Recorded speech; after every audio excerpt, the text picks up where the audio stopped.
You can see this crime scene tape still remains after police investigated the crash that happened just yards away. Last night, police say Song Soo Kim stabbed a couple at the Anna Prayer Mountain Church 2 miles away from here, leaving the man dead on the scene and his wife critically injured. The Smithsonian National Museum of American History is excited to announce its new exhibit on American enterprise coming July 1st. 2 thieves breaking into a car in this nice area after a series of petty crimes. How neighbors plan to put an end to these attacks, coming up.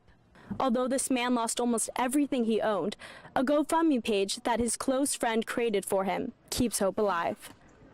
Dying is said to be a part of life, but a group that supports the Death with Dignity Act of 2015 says that if you are terminally ill and have less than 6 months to live, you can get a prescription to end your life. Here's more on the story. My father died of prostate cancer in 2011, and he died a horrible death, in a lot of pain. The death of Brandy Alexander's father led her to work for Compassion and Choices, a group that supports the Death with Dignity Act of 2015. It's a proposed bill that allows those who are terminally ill and have less than 6 months to live to have a prescription that lets them end their lives. Ward 3 D.C. Council member Mary Che introduced the bill. They are going to die, and they may not want to follow the illness all the way down with all the pain, all the sort of consequences of that. While some support the right to die, others are strongly opposed to it. What I think about it? Well, I don't think nobody should take their life. Another opponent, Samantha Crane, works at the Autistic Self-Advocacy Network, which is part of the No DC Suicide Coalition. The Alliance is concerned that the bill would negatively affect the disabled and seriously ill communities. How many more people could have lived for several years but weren't given the chance to? We think people should be given time and counseling to help people get past that depression. The D.C. Council will take up the bill at a hearing on Friday. Strong storms turned deadly in Poolesville, Maryland. Montgomery County Police say a man's car collided with a fallen tree Tuesday evening at 8:30 on Darnestown Road near Cattail. You can see this crime scene tape still remains after police investigated the crash that happened just yards away. A 79-year-old man, identified as Elmer Henry Froelich Jr., was driving to get gas for the generator after the storm knocked out the power in his house. On the way home, he crashed into a tree that fell in the middle of the road and was pronounced dead on the scene. Our Megan Fitzgerald talked to Froelich's son-in-law, Tom Kirkpatrick, about why he was on the road in the first place. He was very, stubborn and independent, I should say. He just said, no, I'll be fine, and it was only like a couple miles down the street here. Froelich lived in this house, which he built himself, with his wife of more than 50 years and her sister. His house was on the same property as the house of his daughter, son-in-law, and 2 grandkids. We were a very tight-knit family. The family described Froelich, who was a Marine and carpenter, as a hard worker and a very generous man. We all loved him. He was very caring. He'd give the shirt off his own back to help anybody. The family is trying its best to find a way to go on without Froelich. It's not real. It's not real. In Poolesville, Maryland, Lindsay Cayne, News 4.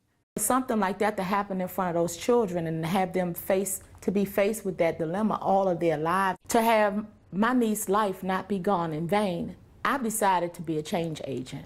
We have just heard from an aunt of the woman who was shot and killed inside this apartment in front of her kids 3 years ago. Today, the family is working to pass legislation that will make jail sentences longer for those who commit crimes in front of children.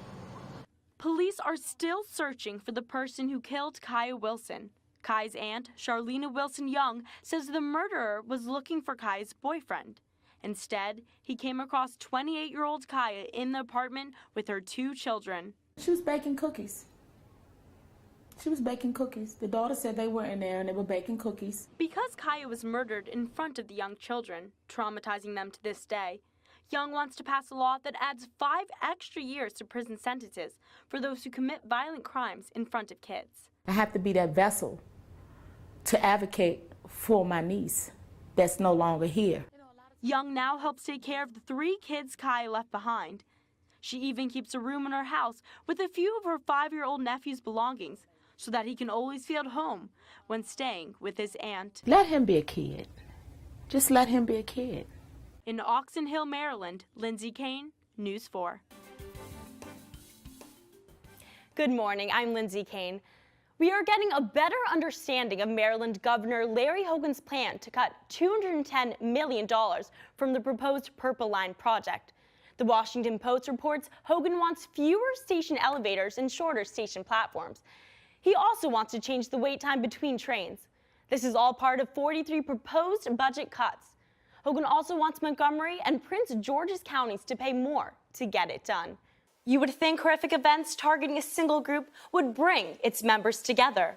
But when we went to see how the Pulse nightclub shooting has changed LGBT nightlife, we were surprised to find not everyone has taken the same steps to prevent future attacks. The $10 bill might look a little different in the future. See how you can decide what woman will be on the front.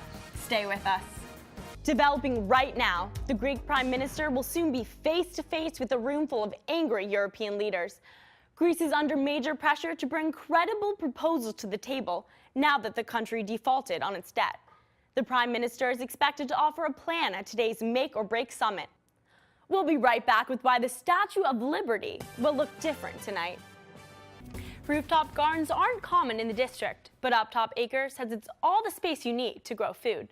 Started by a group of 3 friends, Uptop Acres transforms unused rooftops into gardens. The first garden was built 2 weeks ago in Chinatown. Although the garden isn't completely full, fresh vegetables will eventually be provided to the restaurant right downstairs. Uptop Acres plans to build 2 more gardens in the future, one in Bethesda and another in Georgetown. Thanks for joining us. I'm Lindsay Cayne. For more news, download the NBC Washington app and tune into News 4 at 4.